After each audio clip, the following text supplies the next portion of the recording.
আসসালামু আলাইকুম সুপ্রিয় শিক্ষার্থী বন্ধুরা, আশা করি আমরা সকলে মহান আল্লাহ তাআলার এক বিশেষ রহমতে ভালো রয়েছি। আবারও স্বাগতম আমাদের অনলাইন ক্লাসে। আজকে আমরা যে বিষয়টি নিয়ে আলোচনা করতে যাচ্ছি সেটা হচ্ছে যে ক্যালকুলাস 1 চ্যাপ্টার 4B। প্রিয় শিক্ষার্থী বন্ধুরা, তোমরা জানো ইতিপূর্বে আমরা এই চ্যাপ্টারে বেশ কিছু এক্সাম্পল আলোচনা করার চেষ্টা করছি। যদি না দেখে থাকো অবশ্যই ভিডিও ডেসক্রিপশন অথবা এই চ্যানেলে প্রবেশ করে দেখে নিও।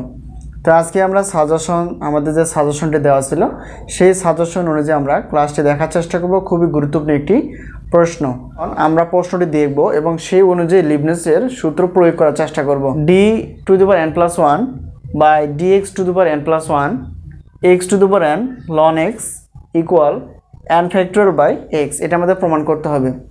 তো লিবনিজের একটা উদ্দেশ্য হচ্ছে যে প্রশ্ন দেখে আসলে আমরা কি করি, লিবনিজের সূত্র প্রয়োগ করার চেষ্টা করি।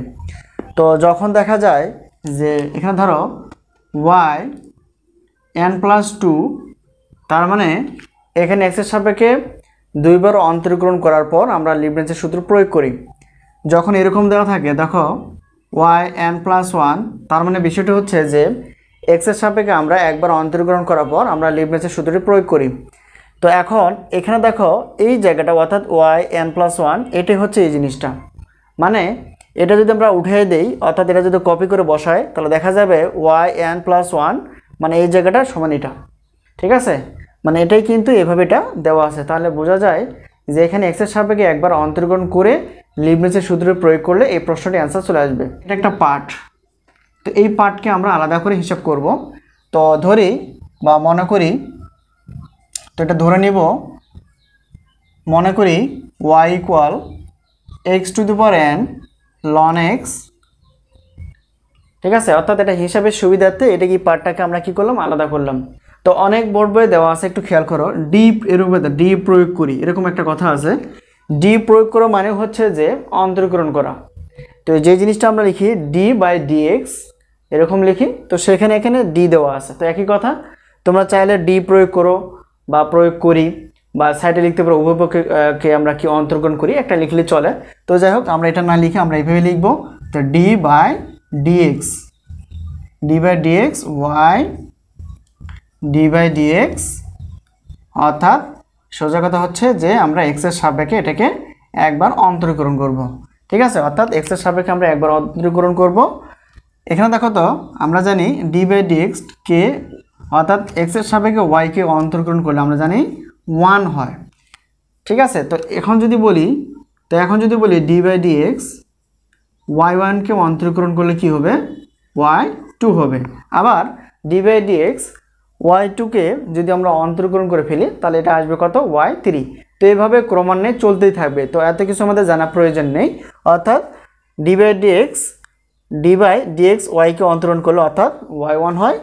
আর এটাকে দেখো d/dx এটা গুণ আকারে আছে, এটা যদি আমরা ধরি u আর এটাকে যদি আমরা মনে করি v, তাহলে আমরা d/dx uv-র একটা সূত্র জানি, সেই সূত্রটা আমরা এখানে প্রয়োগ করার চেষ্টা করব। দেখো তাহলে এখানে কি আসে, d/dx এটাকে u মনে করলে সূত্রটা কি বলে, u বলতে এখানে কত x⁻n, তারপর d/dx লিখতে হয় একটা, লিখে ফেললাম।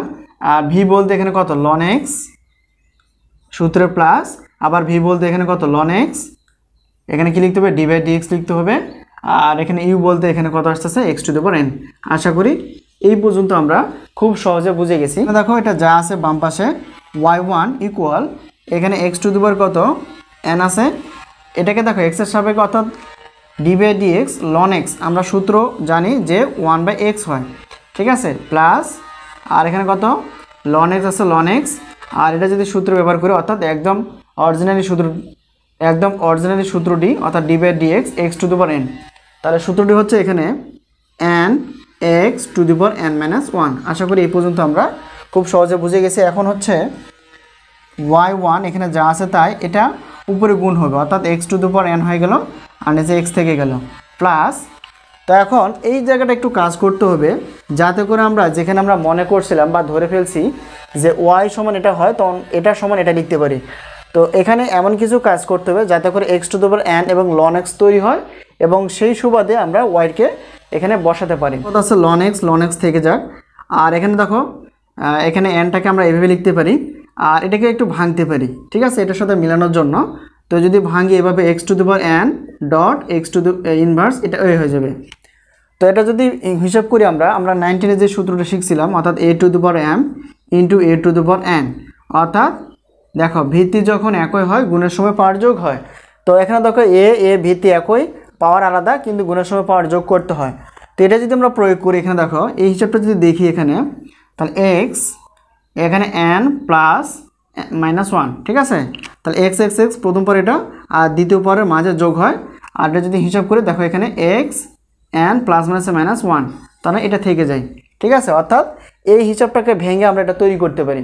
বানার উদ্দেশ্য সেটা আমরা বানাবো, অর্থাৎ y1 এখানে কত আছে x to the power N, নিচে আছে এক্স প্লাস, এখন দেখো তো এখানে আমরা কী লাগবে, x to the power N লাগবে আর এটা লাগবে। দেখ এক্স টু দি এন কোনটা, অর্থাৎ এই জায়গাটা আর এই জায়গাটা আমরা একটু আলাদা করবো। অর্থাৎ দেখো তো x to the power N এখানে কত আছে লন এক্স, আর এখানে কি থাকে এই যে এই এনটা এখানে থাকতেছে, আর এখানে ইনভার্স মানে কি আমরা জানি, ইনভার্স মানে হচ্ছে 1/, আর এখানে এক্স আছে এক্স। আশা করি এই পর্যন্ত আমরা খুব সহজে বুঝতে পেরে গেছি। এখন এখানে দেখো তো y1 যা রয়েছে এখানে কত x to the power n by হচ্ছে এক্স প্লাস, এই জায়গাটা আমরা কি করতে পারি, অর্থাৎ x to the power n লন এক্স মানে কি, x to the power n লন এক্স মানে হচ্ছে ওয়াই, অর্থাৎ এই জায়গায় আমরা কি বসাতে পারবো, ওয়াই বসাতে পারবো। আর এখানে এন ইন্টু এখানে কত এই জিনিসটা থাকে, এই হলো বিষয়। এখন পরবর্তী যে কাজটা হচ্ছে, এখন যদি আমরা একটা ভেঙে নিয়ে কম নিতে পারি y1, এখানে দেখো তো একটা কাজ করা যায় কিনা বোঝার সুবিধাতে এই কাজটা আমরা করব, x to the power N into এখানে কত এটা, তো দেখো এটার সঙ্গে যদি গুণ করি এটা কিন্তু থেকে যায়, ঠিক আছে। শুধুমাত্র বোঝার জন্য এই কাজটা আমরা করলাম, প্লাস এখানে কি করব, অর্থাৎ এন ওয়াই এখানে লিখে ফেললাম। লেখার পর এখানে দেখো তো 1/x আছে এক্স, তো এটা একটা পদ আর এটা একটা পদ, তো দুই পদ থেকে একই জিনিস থাকলে আমরা কমন নিতে পারি। তো এখানে দেখো এখানে x to the power N into 1/x, আর এখানে যা আছে এখানে এক্স টু অর্থাৎ 1/x, তো দুই পাশে দুই পদ থেকে আমরা এটা কমন নিতে পারি। এখানে দেখো y1 কি কমন নেওয়া যায়, 1/x আমরা কমন নিব, আর এখানে কত x to the power N থাকে প্লাস, আর এখানে কি থাকে এন ওয়াই। আশা করি এই পর্যন্ত আমরা খুব সহজে বুঝে গেছি। এর পরবর্তী লাইনটা হচ্ছে দেখো এটা কিন্তু ভগ্নাংশ আকার আছে, চাইলে আমরা এটা উপরে গুণ করে দিতে পারি, নিচে থাকে এক্স, আর এক্সটা দেখো এটা কি আছে ভাগ আকার আছে, চাইলে এদিকে পার করলে এটা কি হবে, এটা ভাগ আছে এদিকে গুণ হয়ে যাবে। তো সাজা লিখলো এক্স y1, আর এখানে কি থাকে অর্থাৎ x to the power N থাকে প্লাস এখানে কত থাকে এন ওয়াই। এটা কিন্তু প্রশ্নের অ্যান্সার না, এটা হচ্ছে আমাদের একবার অন্তরীকরণ করা। তো একবার অন্তরীকরণ করা হয়ে গেছে, আর ফলাফলটা মানে আমরা তৈরি করতে পারছি, সেটা হচ্ছে যে x y1 equal x to the power n plus n y, এটা হচ্ছে আমাদের এক্সের সাপেক্ষে একবার অন্তরণ করতে হবে। তো প্রশ্ন তো তাই দেওয়া আছে, অর্থাৎ এক্সের সাপেক্ষে আমাদের একবার অন্তরণ করে লিবনিজের সূত্রটি প্রয়োগ করতে হবে। তো প্রিয় শিক্ষার্থী বন্ধুরা, এখন আমরা লিবনিজের সূত্রটি প্রয়োগ করার চেষ্টা করব। তো এখন আমরা এটাকে লিবনিজের সূত্র প্রয়োগ করব, সেটা হচ্ছে যে আমরা লিবনিজের সূত্র জানি u n v plus n c one UN-1 আর V1 plus NC2 UN-2 V2 plus dot dot এভাবে চলতে থাকবে। তো এখানে আমরা যে এক্সের সাপেক্ষে একবার অন্তরণ করলাম সেটাকে আমরা কি করব, লিবনিজের সূত্র প্রয়োগ করব। তো দেখো এটা যদি আমাদের কি হয় ইউ হয়, এটা যদি ভি হয়, ঠিক আছে। তো এখন লিবনিজের সূত্র প্রয়োগ করলে কি হবে, প্রথমে হচ্ছে যে UN, তো প্রথমে আমরা লিখব UN, ইউ বলতে এখানে কত y1, আর সূত্রের n অর্থাৎ যোগ হবে, এলো বিষয়, ঠিক আছে।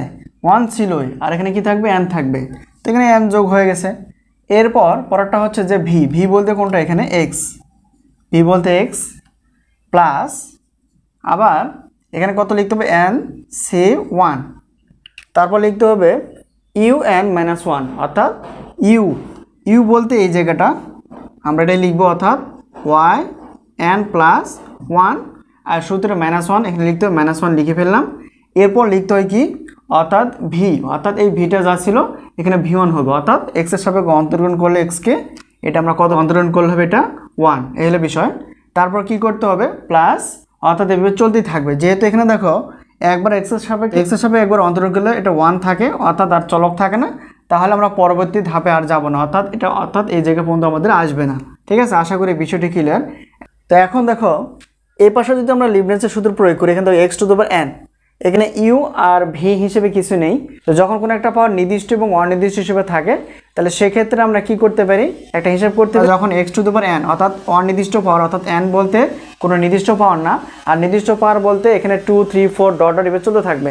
তো তাহলে সেক্ষেত্রে আমরা কি করতে পারি, অর্থাৎ অনির্দিষ্ট, এই জন্য এটাকে আমরা কি করতে n ফ্যাক্টোরিয়াল দিতে পারি। প্লাস আছে প্লাস, তারপর দেখো এখানে একটা ধ্রুবক হিসেবে আছে একটা n আর একটা y, তাহলে এখানে কি হবে, লিবনিজের সূত্র প্রয়োগ হিসাব করলে n হবে, আর y কে হিসাব করলে অর্থাৎ yn হবে। আশা করি বিষয়টা ক্লিয়ার।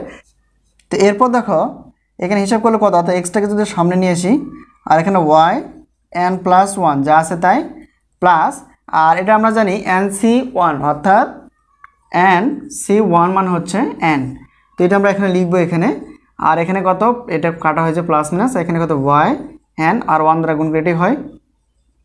আর এখানে দেখো তো n factorial plus nyn, side change করে আমাদের হিসাবটা মিলাই দিতে হবে। তো এখানে যা আছে তাই থাকবে, এটা প্লাস আছে ওইদিকে পার করে দেই, এখানে n ফ্যাক্টোরিয়াল যা আছে তাই প্লাস nyn, এটা প্লাস ছিল এদিকে পার করলে কত হবে, মাইনাস হয়ে যাবে। আশা করি এই পর্যন্ত ক্লিয়ার।